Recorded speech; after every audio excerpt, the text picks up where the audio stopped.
Commissioners,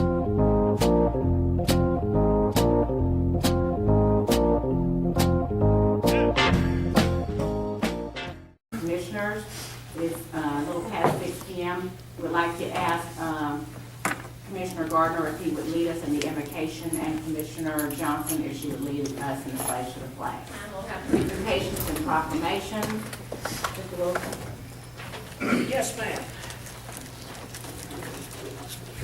We have a very special presentation that we'd like to make tonight. And Madam Chairman, Mr. Clark, if you'll come down.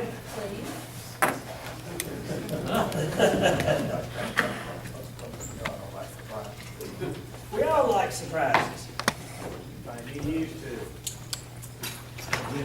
At this time, we would like to present to you Mr. Ricky L. Clark for outstanding performance and lasting contributions to the Spalding County government, this certificate of appreciation for all that you have done in your tenure here.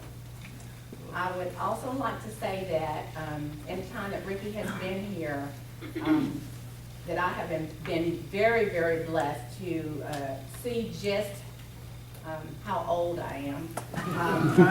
He came here and brought us, excitement, interest, information technology that we were just not able to work with. He has kept the office staff here hopping, and he has been a very viable member of the staff in the community. He jumped right in, and his excitement bubbled over to everybody else. We stole him from the sheriff's department, and now someone has stolen him from us.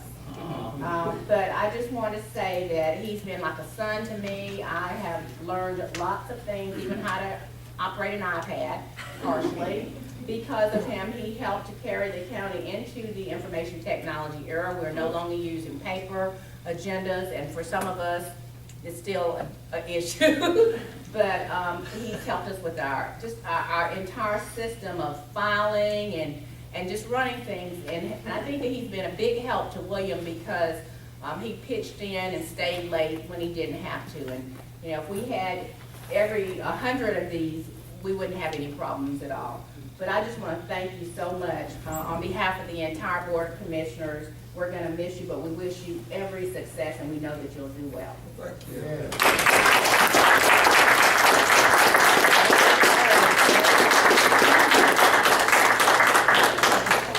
This one too.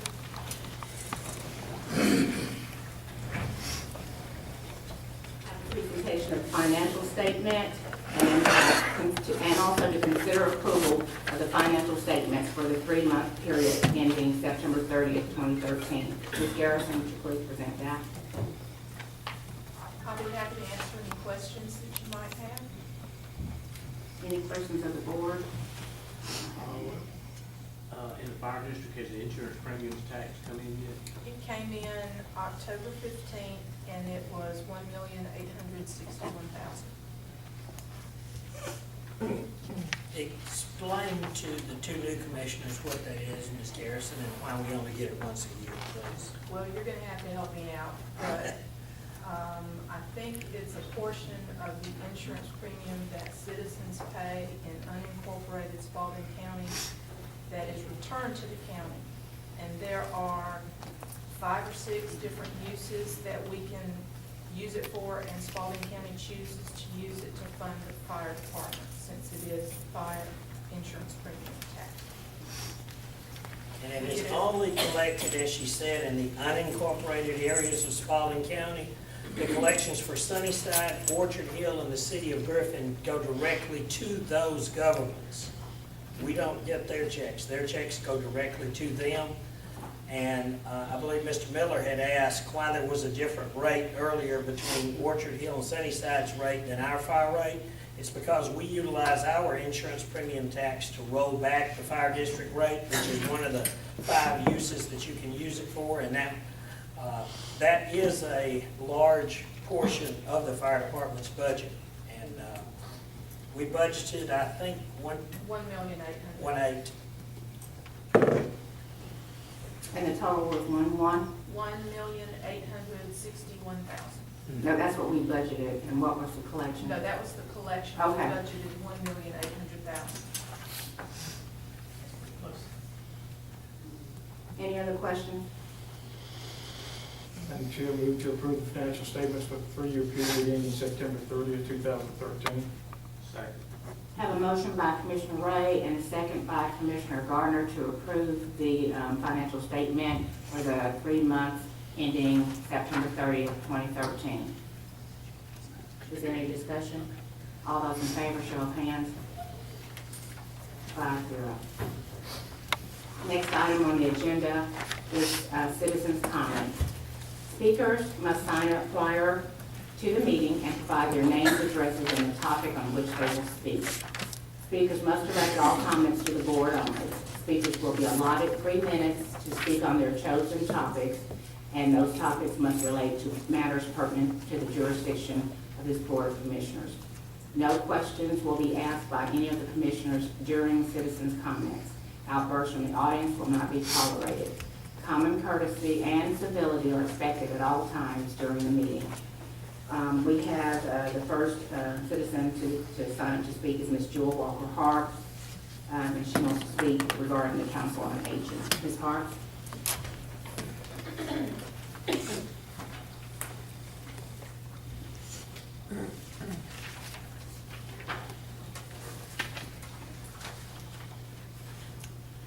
Good afternoon, Commissioners. I heard your regulations, but I do hope after I have finished and you have copies of what I'm going to say, that you will let me have some feel of what you are thinking, since we have a delegation here. And even though you have copies, I'm going to have to read it because that's the only way I can stay within 3 minutes. My name is Jewel Walker Hart, and I'm the president of the Griffin Branch NAACP. I reside at 103 McElko Drive, Griffin, Georgia, 30224. And I'm here to address the Spalding County Board of Commissioners regarding the Council on Aging. The NAACP is seriously concerned that our first appearance before this board appears that you have not given much consideration to including the Council on Aging program as a part of our new facility.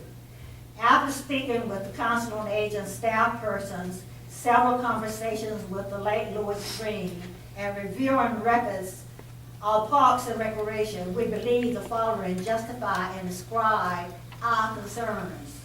1, the two groups have always occupied the same facility even though federal funds are received by the Council on Aging. The new facility was purchased with SPOS funds paid by all shoppers and should have housed all senior programs which exist in the old facility. 3, the voters were never told that a segment of the senior center population would have its program excluded. 4, the failure to include the program of the Council on Aging group will create a dual system of segregation based on economics and later on race. 5, we as a race have come too far to go back to a segregated lifestyle based on class, economics, and social standing. 6, the acceptance of this incident will open the door for future neglect of people who are not able or willing to advocate for themselves. 7, the Council on Aging program has the Meals on Wheels program, which has to operate without the use of an adequate kitchen. However, there is an efficient commercial kitchen in the new facility. 8, the Council on Aging was originally told that the new facility would also be its new home, but this has not happened. 9, the original intent was to house both senior programs in the new facility. 10, we have spoken with the director of this program and challenged the statement implying that she had no desire to move. However, if that were the case, it would have no relevance because directors are hired and fired, but programs remain. Therefore, it would not be that the directors could deny long-term benefits to the people they serve. 11, it appears that there may be discussion between and within management teams of the two programs which negatively impact the operation of these programs. If this is proven to be true, Adequate supervision and effective evaluation by appropriate persons should correct this problem. However, we will be looking at the internal operation on the Council of Aging and direct our findings to the appropriate authority. We fail to understand the need for separate and unequal senior facilities. We are in disbelief that anyone in this county would make such a decision. The issue is not going away. We hope that as we ride around the city, we see in large letters, Griffin growing together. And we hope that the we means that all of our residents are part of that image. We request a written response, and we hope that we request that the commissioners revisit the issue of including the Council on Aging into the new facility. Thank you for your attention. Thank you, Ms. Hall. Okay. At this time, we'll have Mr. Jason Lovett to come and speak regarding the Budget Review Committee. Thank you, Glenn. First, I'd like to apologize for my attire. I did come straight from work today. We didn't have time to put on a suit and tie. I apologize. I hope that doesn't reflect on how I feel about the commission. I want to thank Mr. Clark. You included me in your emails, and I get those regularly. And that in tonight's agenda, I saw that there was going to be some discussion about a citizen budget review committee. Several weeks ago, I stood in front of this council and spoke adamantly in opposition to raising the property tax. At the end of that, I said I would like to be involved. I would like to help. And so when I got Mr. Clark's email, I felt that it was my duty to come and volunteer. So if you are still accepting applications, know that I just found out through the email that you're going to have such a committee. I did state previously that I would be willing to help, especially on economic issues. So I am putting my money where my mouth is and standing in front of you and telling you that if you're still accepting applications, I would be honored to help. Thank you so much for your time. Thank you. There being no other comments from the public, any of the commission board want to make a response? You did. Ms. Harps, we will get a written response back to you, and certainly, you know, it is necessary that we look into this further. Okay. Thank you, Madam Chair. And we'll make that a quick response. Thank you. At this time, we will have items of consent agenda. Oh, we have approval of the minutes, I'm sorry. Consider minutes of the following meetings: October 21st, 2013, extraordinary session; October 24th, 2013, the special call meeting; and October 24th, 2013, the interim hearing. Madam Chair, move to approve the minutes of the October 24th, 2013 extraordinary session, October 24th special call meeting, October 24th, 2013 interim hearing. I have a motion by Commissioner Ray and a second by Commissioner Johnson to approve the minutes of the October 24th, 2013 extraordinary session, October 24th, 2013 special call meeting, and October 24th, 2013 interim hearing. Is there any discussion? All those in favor, show of hands. 5-0. There is no old business on the agenda, so we will go to the consent agenda. Item number 8 is the consent agenda. Consider approval on the second reading of the ordinance number 2013-14 to amend the Spalding County Code of Ordinances, Part 7, Chapter 1, Section 7-1002, all speed zones, by adding the following: Oak Avenue from Woodlawn Avenue to the dead end to be zoned 25 miles per hour. Madam Chair, make a motion to approve the amendment on second reading ordinance number 2013-14 to amend Spalding County Code of Ordinance, Part 7, Chapter 1, Section 7-1002, all speed zones by adding the following: Oak Avenue from Woodlawn Avenue to the dead end to be zoned 25 miles per hour. Second. Have a motion by Commissioner Gardner and a second by Commissioner Ray to approve on second reading ordinance number 2013-14 to amend the Spalding County Code of Ordinances, Part 7, Chapter 1, Section 7-1002, all speed zones by adding the following. Oak Avenue from Woodlawn Avenue to the dead end to be zoned 25 miles per hour. Is there any discussion? Commissioner Ray? Madam Chair, I'd like to say our sincere appreciation to Sheriff Beam and the Sheriff's Office, because when they were contacted, they quickly went out and looked at this, made a determination, and got the comments back to the county. So I wanted to thank the Sheriff and his department. So noted. Any other discussion? All those in favor, show of hands. 5-0. Item number 9, old business. There is no old business to discuss. We'll go to item number 10, which is new business. Number 1, consider approval of the engagement letter from Malden and Jenkins Certified Public Accountants, LLC, for the preparation of the fiscal year 2013 audit. Mr. Wilson, would you address that? Yes, ma'am. This is the last fiscal year for M&J to do our audit. We will bid these services out in February.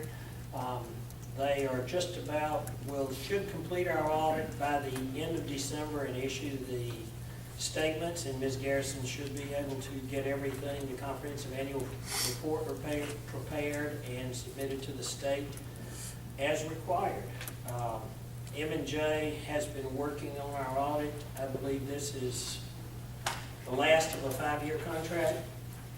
And this year, as in previous years, we did have a single audit because of some of the grants that we received. And, we did budget properly for the audit.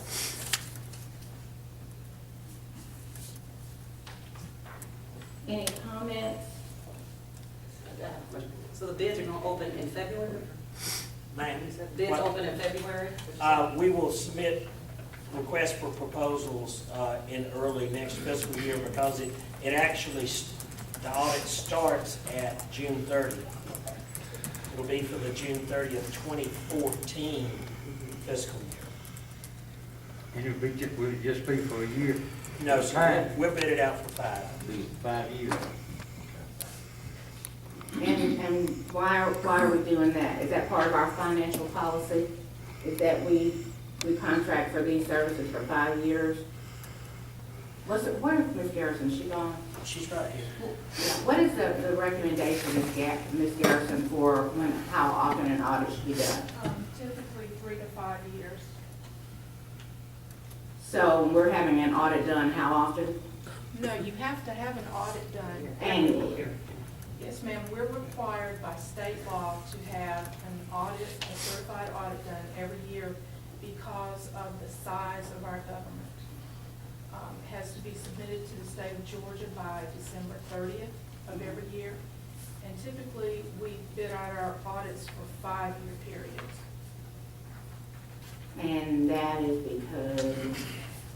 It's because typically the first year of an audit is the most expensive for the CPA firm that comes in to do it because they're getting to know a new client. They have to sometimes get information from the previous audit firm.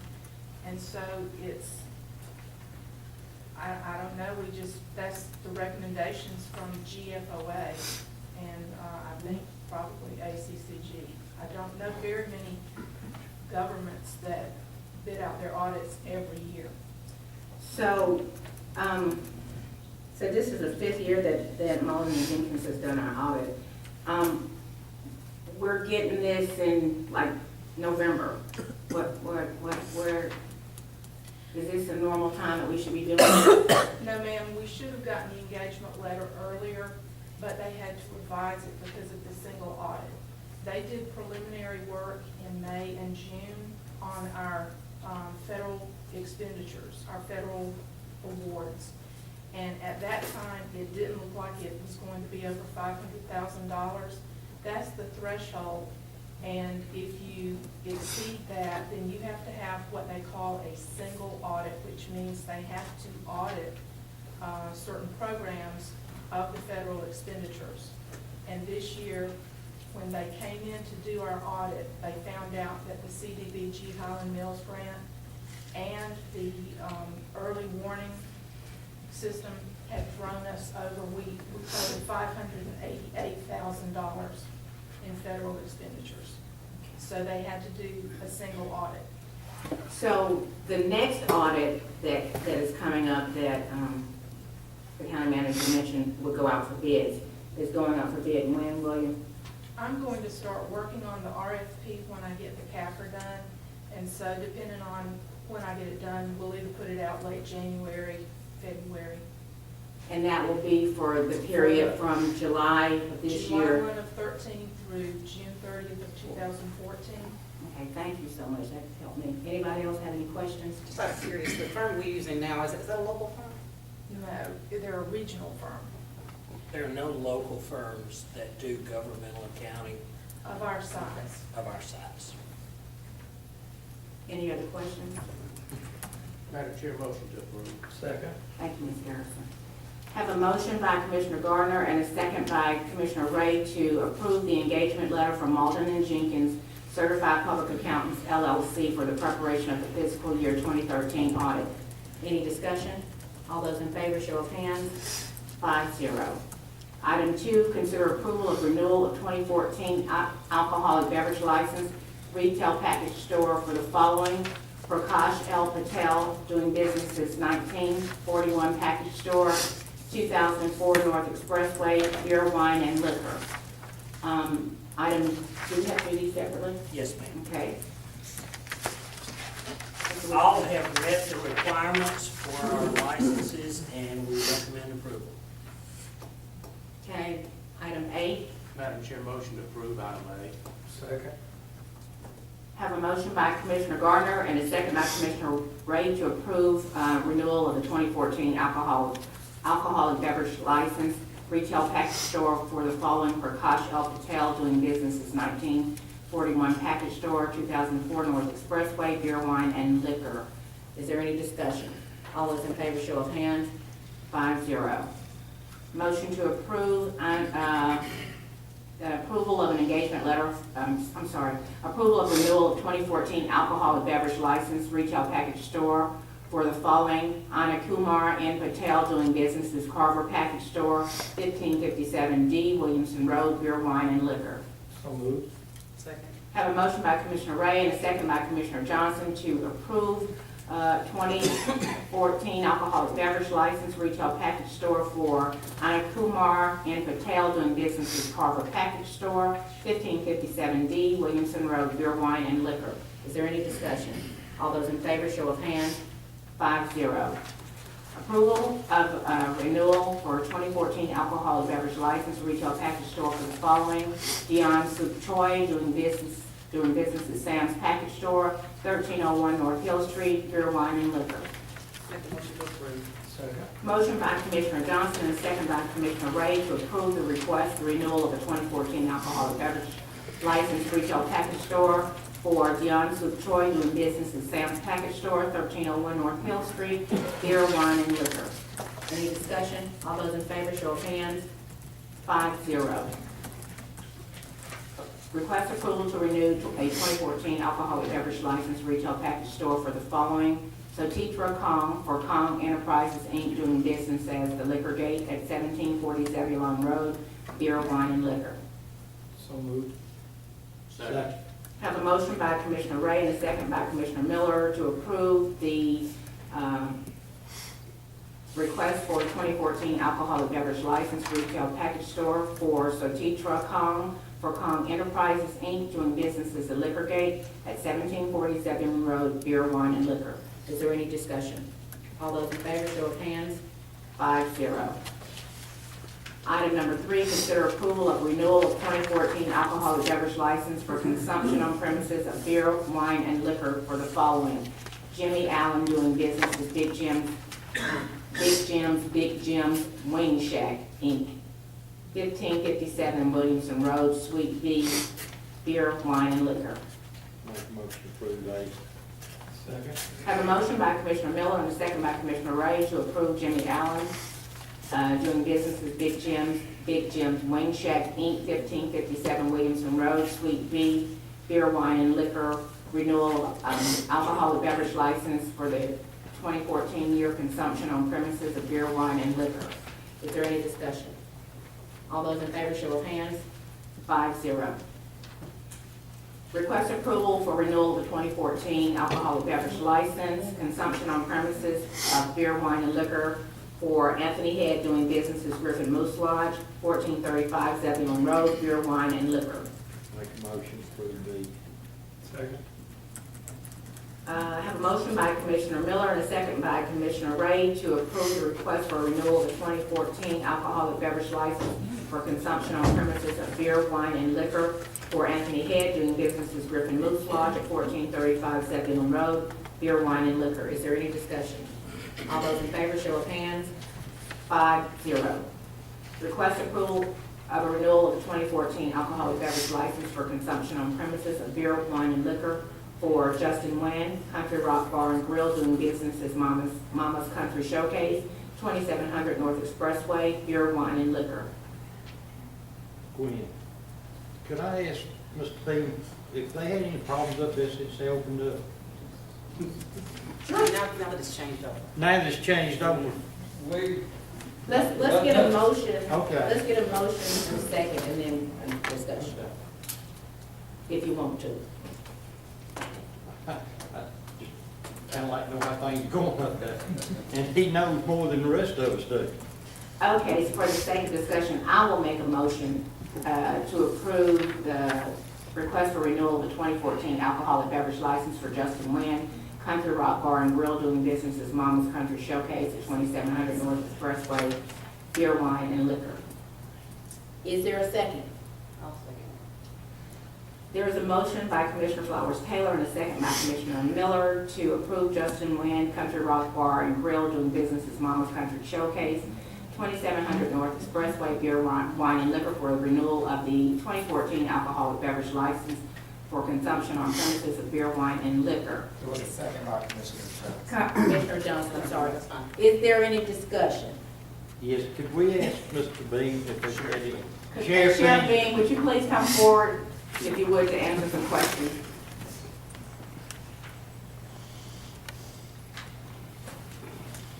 In response to your question, since it has opened under the new name, we have not had any serious problems. Everything has been minimal. Basically, everything's been going real. Nothing compared to what it has in the past. Okay. That's all I want to know. Thank you, Sheriff. Thank you. Thank you. Is there any more discussion? All those in favor, show of hands. 3, those opposed. 2. Item D, under request for approval of renewal of the 2014 alcoholic beverage license for consumption on premises of beer, wine, and liquor for Sequoia Golf Peachtree LLC doing business as Sun City Peachtree Golf Club at 250 Del Webb Boulevard for beer, wine, and liquor. Madam Chair, motion to approve. Second. Have a motion by Commissioner Gardner and a second by Commissioner Miller to approve the request for 2014 alcoholic beverage license for consumption on premises of beer, wine, and liquor at Sequoia Golf Peachtree LLC doing business as Sun City Peachtree Golf Club, 240 Del Webb Boulevard, beer, wine, and liquor. Is there any discussion? All those in favor, show of hands. 5-0. Item 4, consider approval of renewal of 2014 alcoholic beverage license wholesale distributors for Donnie Spence for Jackson Beverages LLC at 915 South Pine Hill Road, wholesale distribution of beer. Make a motion to approve A. Second. Have a motion by Commissioner Miller and a second by Commissioner Ray to approve the renewal of the 2014 alcoholic beverage license for wholesale distributors for Donnie Spence for Jackson Beverages LLC at 915 South Pine Hill Road, wholesale distribution of beer. Is there any discussion? All those in favor, show of hands. 5-0. Request approval of the 2014 alcoholic beverage license for wholesale distributors for Chad Floyd of Georgia Craft Distributing LLC at 1606 Old Atlanta Road, Unit D, wholesale distribution of beer and wine. Make a motion to approve. Have a motion by Commissioner Johnson and a second by Commissioner Miller to approve a request for renewal of the 2014 alcoholic beverage license wholesale distributors for Chad Floyd for Georgia Craft Distributing LLC at 1606 Old Atlanta Road, Unit D, wholesale distribution of beer and wine. Is there any discussion? All those in favor, show of hands. 5-0. Item 5, consider approval of the new 2014 alcoholic beverage license for retail sale of beer and wine for the following: Frankie Askew, FNA Grocery, LLC, doing businesses as Tella Express, located at 4319 Newman Road. Make a motion to approve, buddy. Second. Have a motion by Commissioner Miller and a second, by Commissioner Ray to approve a request for a new 2014 alcoholic beverage license for retail sale of beer and wine for Frankie Askew, FNA Grocery, LLC, doing businesses at Tella Express, located at 4319 Noonan Road. Is there any discussion? All those in favor, show of hands. 5-0. Request approval for a new 2014 alcoholic beverage license for retail sale of beer and wine for Frankie Askew, FNA Tony's LLC, doing business as Tony's One Stop, located at 4275 Highway 19 and 41. Make a motion to approve, buddy. Second. Have a motion by Commissioner Miller and a second by Commissioner Johnson to approve the request for a new 2014 alcoholic beverage license, retail sale of beer and wine for the following: Frankie Askew, FNA Tony's LLC, doing business as Tony's One Stop, located at 4275 Highway 1941. Is there any discussion? All those in favor, show of hands. 5-0. Item number 6, consider approval on first reading ordinance number 2013-15 to amend the Spalding County Code of Ordinances, Part 6, Chapter 2, Section 6-2004, Item E, relating to no-through trucks for Hudson Road beginning at Macon Road to Griffin City limits, and East College Street beginning at Macon Road to Griffin City limits. Mr. Wilson? Yes, ma'am. Madam Chairman, this was a recommendation of Sheriff Beam. When we discussed this at the pre-agenda meeting, you had questions of Macon Road, whether or not that was a through truck road and why it was or was not a through truck road. We went back and looked it up, and Macon Road is specifically listed as a through truck road on our ordinance. If you would like, we could ask the sheriff to take a look at making it a no-through trucks, but I think these two, we had problems with large trucks turning on these roads and then not being able to get out and going to their locations.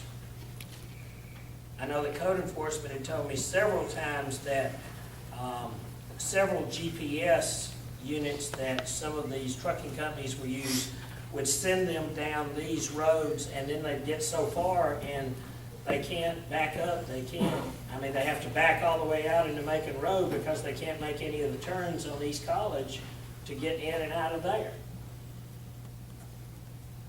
So that's why we're asking for these two roads to be posted for that, so the trucks won't go down these roads.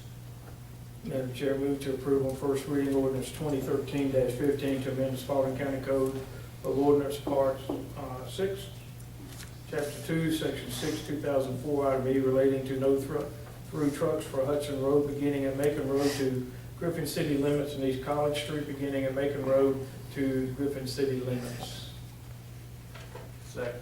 Have a motion by Commissioner Ray and a second by Commissioner Gardner to approve on first reading ordinance number 2013-15 to amend the Spalding County Code of Ordinances, Part 6, Chapter 2, Section 6-2004, Item E, relating to no-through trucks for Hudson Road beginning at Macon Road to Griffin City limits, and East College Street beginning at Macon Road to Griffin City limits. Is there any discussion? Is this permanent? This is permanent? This is permanent, right? Okay. Yes, ma'am, until the board, Okay. you can reverse it on two readings, just like you can initiate it on two readings. Any other questions? I have a question. Okay, so Hudson Road is the road that crosses Macon Road. And then once you cross Macon Road, it turns into what?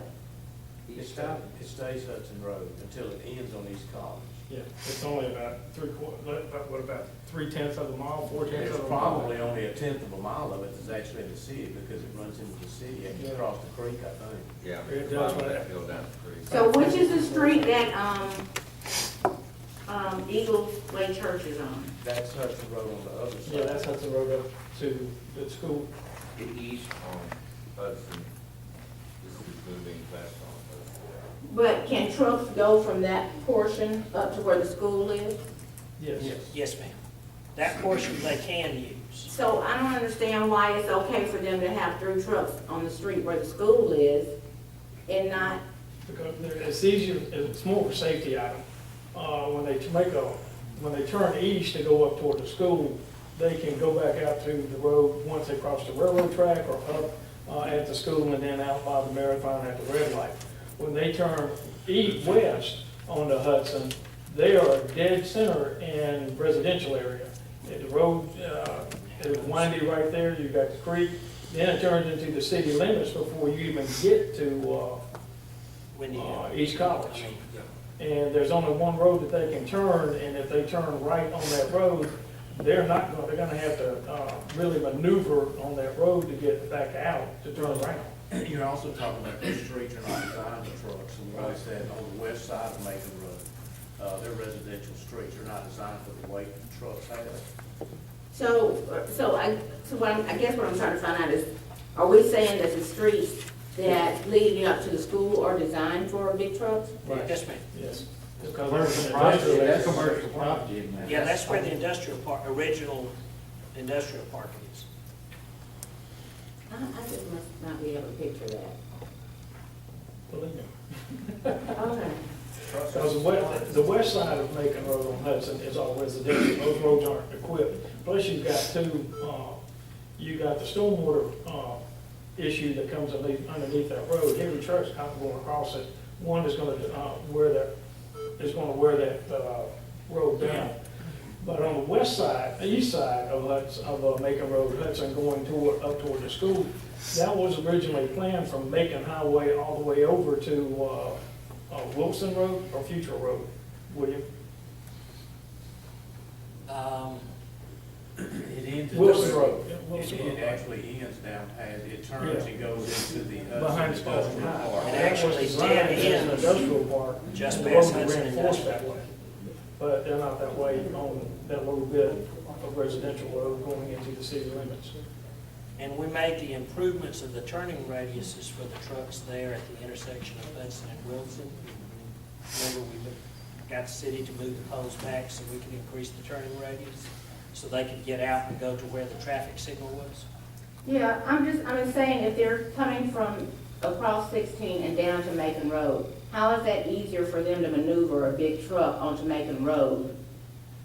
I mean, because what you're saying before is that trucks are making it a throughway up to College Street, Right, right? they can't, no, they can go up to College Street, but the roads are too tight there. Right, but that's what I said, they're doing that now, but if they come down that street anyway, how can they maneuver? That street is not, Macon Road's not wide enough to accommodate a big truck turning right there, is it? You got enough room to make a turn in there with a big So stay high. tractor truck, right all the way. Okay. Okay, any other discussion? All those in favor, show of hands. 5-0. Item number 7, consider approval of the lease agreement with the Council on Aging for property located at 1007 Memorial Drive. I am going to request that this item be tabled until there is, unless the county manager can tell us something that is very extenuating, until there can be some discussion about the issue that Ms. Walker Harps brought up in her comments. I think we'll be putting the cart before the horse if there is some discussion that should be happening about this that hasn't happened. Who asked for the lease anyway? Council on Aging asked for the lease. I believe they're undergoing their audit, and their auditor requested a copy of the lease. We have to have a single federal.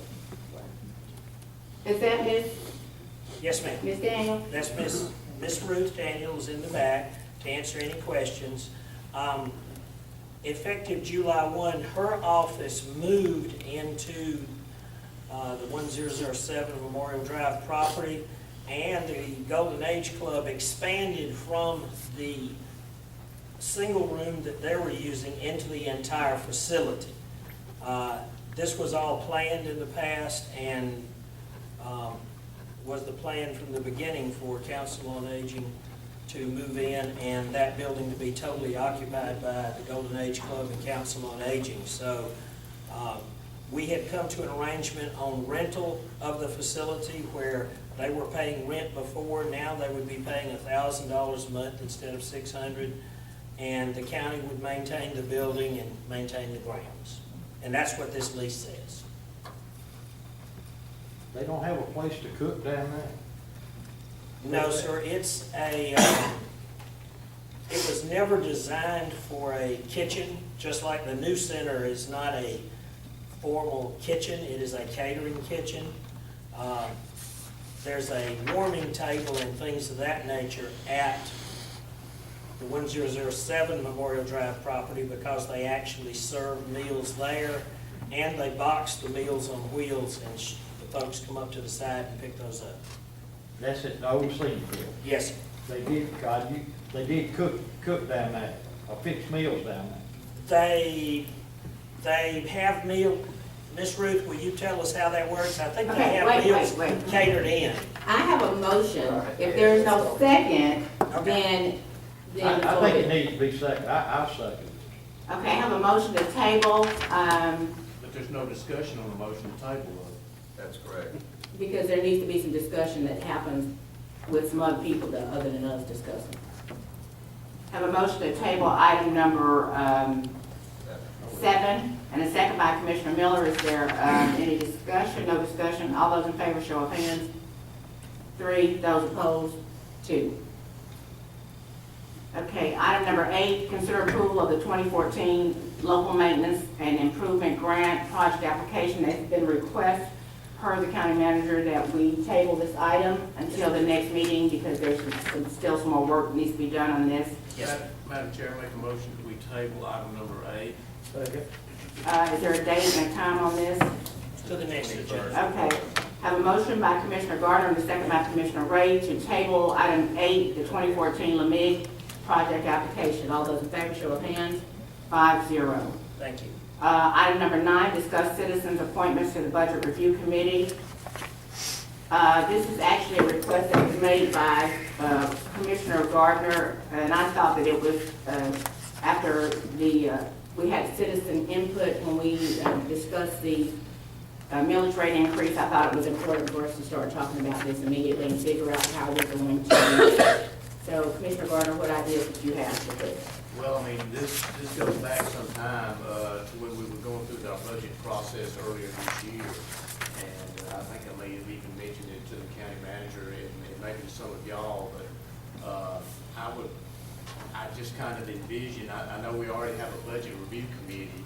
I'm not looking at adding any more voting members to those committees or anything like that, but I think we need a process that can involve citizens that where they can have input at those meetings or ask questions, because I think one of the things that needs to happen is the citizens need to become more informed of what the process is. And at that point would be a good time for them to ask some questions to at least try to start understanding how the budget process works. As to the number of members of it, 1 or 2 per commission district. And this is just me just speaking. I don't know how any of the rest of you may feel. Y'all may all think it's a bad idea. I don't have any idea, but I mean, that's just kind of a segue to move into some discussion on this. And just to be under the assumption that we would appoint. Yes. We would do the appointing. Yes. Commissioner Miller, any comments? Is it gonna be a vocal? Are they gonna be vocal? What they say is gonna make any difference? I mean, you can be on the committee, that don't mean what you say don't mean anything. I mean, that's. And I think that you have a valid point. From my standpoint, several people made comments while we were having the millage rate hearings, and one of the ladies comments that really stuck out was like, nobody asked us, you know, maybe we would have rather had the recycle center closed another day, or maybe we, you know, decided we didn't want to have this service, but nobody asked us. And I think that when we sit up here and I can only speak for myself, I made the assumption when we gave William a directive on creating a budget that we would not reduce any services. And what the residents that were here said, I would be good with reducing services if you're not gonna raise my property taxes, but we should have a say-so. So will what they're saying have any effect? I think it'll be another voice that hasn't been at the table. Right. So, and I think it's a voice that will touch more people than we're touching. So I think it's important for us to have involvement, because ultimately the residents are the ones who are affected. Well, and see, that's my entire point. I mean, this whole process, even without this committee, is already open. I mean, it's open. But how many people do we typically have come to our budget meetings and all?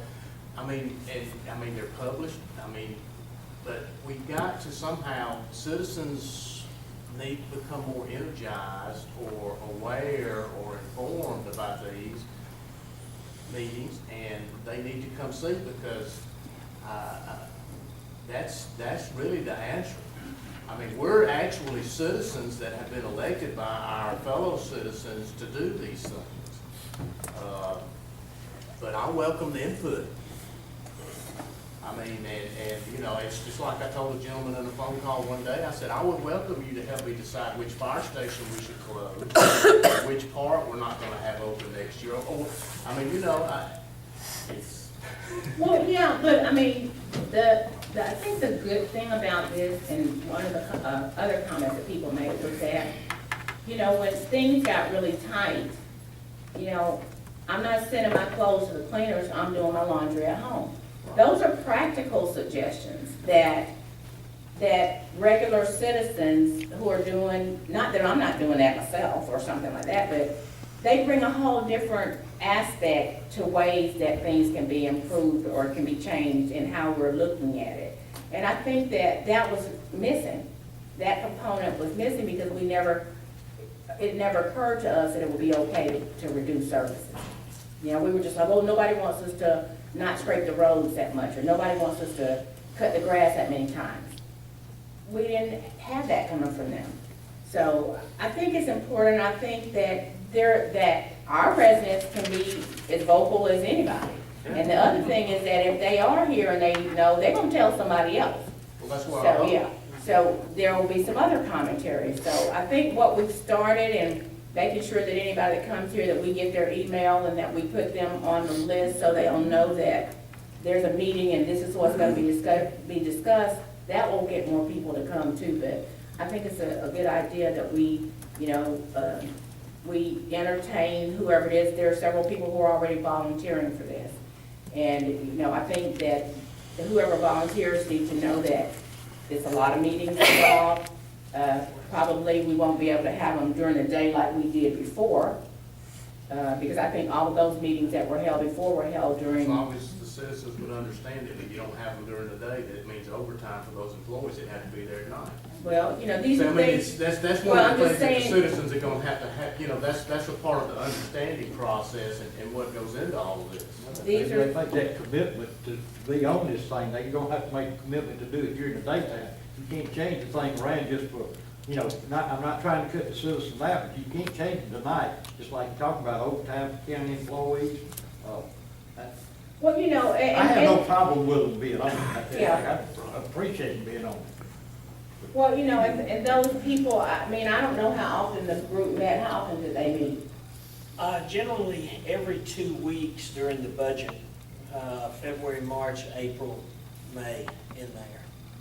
Well, I mean, and the thing is, I don't know how we did it from our end, but if we request that people volunteer that are our employees, they're volunteering. Okay, you're not volunteering to get paid, you volunteering to show up just like a citizen is volunteering. So I don't think that paying them overtime should be an issue. If they don't wanna do it unless they get paid, then maybe we need to get somebody else to do it that's an employee. Well, the thing about that though, the Fair Labor Standards Act says it doesn't, the employee doesn't have a decision in that. What do you mean? That's what the federal law is. Federal law, if your employee is there and they're doing anything that's related to their job, it doesn't matter whether they volunteered. But what if they're a citizen? Don't, what is it, they stop being a citizen and start being an employee? I mean, You would have to you know, if I ask people. volunteer to do a blood bank drive at my I job in the agree with you. hospital, it doesn't mean I'm at work, I'm I agree with volunteering. you. So We that's used to have a lot of very good volunteer firefighters that were also employees that wanted to continue volunteering and doing the firefighting for free on their days off. We had to make them stop because of federal law. It don't make a bit of sense, but that's the law. But they're not doing their job when they volunteer to be on the budget review committee. I mean, And they are volunteering, they're Chipper appointed, is but right, I mean. it is true. I don't like it, No, that's just what the it's law right, is. It's federal law. So it's considered what? Remember, we've had this discussion with sheriff's deputies who do security at Park and Rec. They're not paid like a security guard at Park and Rec. They're paid their salary at time and a half because that's Fair Labor Standards Act. So maybe we need to hire a security guard. To save some money. I'm just But the saying, security guards don't have arrest powers. yeah, but that's when you call the police. But I'm just saying, this is the kind of dialogue we need to have, because I'm looking at this like, okay, save some money. And you know what I'm saying? So, go ahead, Commissioner Ray. We have started the dialogue. I would respectfully request that we discuss this during the workshop we're gonna have on the 18th, and try to pin this down a little bit more, what we're looking for, what we're trying to gain from it, how many members per district that we're talking about. That way we can come back and inform the public of a little more detailed information. And also, I'd like to find out, what other counties do this? Are we the first? I mean, are there any other counties? We, both Ricky sent out to the clerks and I sent out to the County Managers Association. There are citizens committees. They don't have a vote. They are there to make comments and observe and take information back. But it's some counties have, you know, oversight committees. And I don't think that's what we're talking about here is an oversight committee. But as far as something like this, we have the budget review committee, and I don't know of any other counties that do that with departments. So, We need it. It don't matter if anybody else is doing it or not. Well, I Okay. don't have any discussion with that. I just Yeah. think we need to discuss it in the workshop. So if you Come want- up with a basis of a plan, then bring it back to the. So is that a consensus of the board that we will discuss this, and make this an item on the agenda for our next workshop? November 18th is, we meet at 4 o'clock to discuss the travel policy. Mhm. We can add this to that agenda if you would so choose.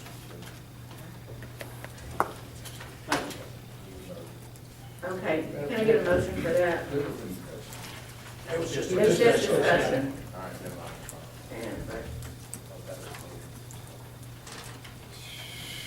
Okay, at this time, we'll go to item number 10, consider approval of resolution number 2013-11, establishing fiscal year 2014 unpaid holiday schedule and approval of elected officials furlough approval notice.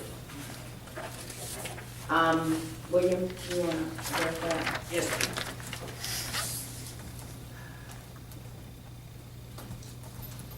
This year, I'm trying to decide where to start. The Board of Commissioners approved 2 unpaid holidays for all county employees. And they also said, a majority of the board said during the budget review and budget approval process, that they wanted that same reduction for the 2 unpaid holidays to apply to commissioners' salaries. In order to do that, state law does not provide for a reduction in elected officials' salaries.